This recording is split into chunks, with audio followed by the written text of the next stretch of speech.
Lección 3. Seguridad de datos. Comenzaremos hablando acerca de los tres estados de los datos, los cuales son, en descanso, en tránsito y datos en uso. En descanso, datos que son almacenados. Abarcan no solo bases de datos, también archivos en disco, datos en dispositivos, almacenamiento movibles y backups fuera de sitio. Las soluciones DLP típicamente usan rastreadores para escanear datos en locaciones de almacenamiento conocidas para datos confidenciales como seguridad social e información de tarjetas de crédito. En tránsito, datos que están viajando a través de la red. Frecuentemente incluye la Internet pública, donde los datos tienen el riesgo de interceptación de atacantes externos si no están apropiadamente asegurados. Datos en uso. Datos que son activamente procesados por usuarios o aplicaciones. Pueden incluir datos que residen en memoria de computadores, que son enviados a impresoras o almacenamiento removible. Salvaguardar los datos. Los programas DLP ayudan a prevenir la exfiltración de datos confidenciales. Un fuerte programa DLP considera las siguientes preguntas. ¿Cuáles datos necesitan ser protegidos? ¿Quiénes son los responsables de esos datos? ¿Qué nivel de protección de datos diferentes necesitan? ¿Cuál es la mejor forma de proteger los datos? ¿Cuáles datos? Dependiendo de la organización, puede incluir propiedad intelectual, documentos legales, información financiera, información de ventas, datos del cliente y muchos otros. ¿Quiénes son los responsables? Diferentes departamentos típicamente se apropian y gestionan sus propios datos. Una estrategia pobre DLP puede conducir a controles inconsistentes que no protegen adecuadamente todos los datos. Una estrategia fuerte establece políticas consistentes y estándares que aseguran la protección efectiva de los datos a través de la organización. ¿Qué nivel de protección? No todos los datos requieren el mismo nivel de protección. Los datos deben ser clasificados por confidencialidad, desde datos públicos o no clasificados a protegidos y ultrasecretos. ¿Cuál es la mejor forma de proteger?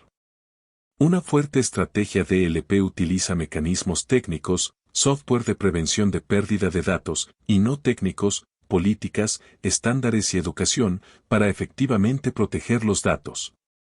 Clasificación de datos. Es importante para una organización clasificar los datos basados en su naturaleza confidencial y el impacto de su pérdida potencial. La clasificación de datos etiqueta los datos para habilitarlos y ser encontrados rápida y eficientemente. Cuando se clasifican los datos, los siguientes requisitos deberían ser considerados. Acceso y autenticación. Confidencialidad. Privacidad. Disponibilidad. Propiedad y distribución. Integridad. Retención de datos. Auditabilidad. Acceso y autenticación. Determinar requerimientos de acceso incluyendo definición de perfiles de usuario, acceso a criterios de aprobación y procedimientos de validación. Confidencialidad. Determinar dónde los datos confidenciales son almacenados y cómo son transmitidos. Privacidad. Utilizar el control para advertir a un usuario afectado que su información está a punto de ser utilizada. Disponibilidad. Determinar las tolerancias de tiempo de actividad e inactividad para diferentes tipos de datos. Propiedad y distribución. Establecer los procedimientos para proteger datos de copias y distribución no autorizados. Integridad. Proteger los datos de cambios no autorizados utilizando procedimientos de control de cambios y monitoreo automatizado y detección para cambios y manipulación no autorizados. Retención de datos. Determinar periodos de retención y preservar versiones específicas de software, hardware, credenciales de autenticación y llaves de encriptación para asegurar la disponibilidad. Auditabilidad. Mantener un seguimiento de acceso, autorización, cambios y transacciones. Controles de seguridad de bases de datos. Los controles utilizados para proteger datos deben ser diseñados en conjunción con sistemas y controles de aplicación y formar otra capa de protección en defensa de un esquema profundo. Las bases de datos pueden ser individualmente protegidas con controles muy parecidos a aquellos aplicados a nivel del sistema.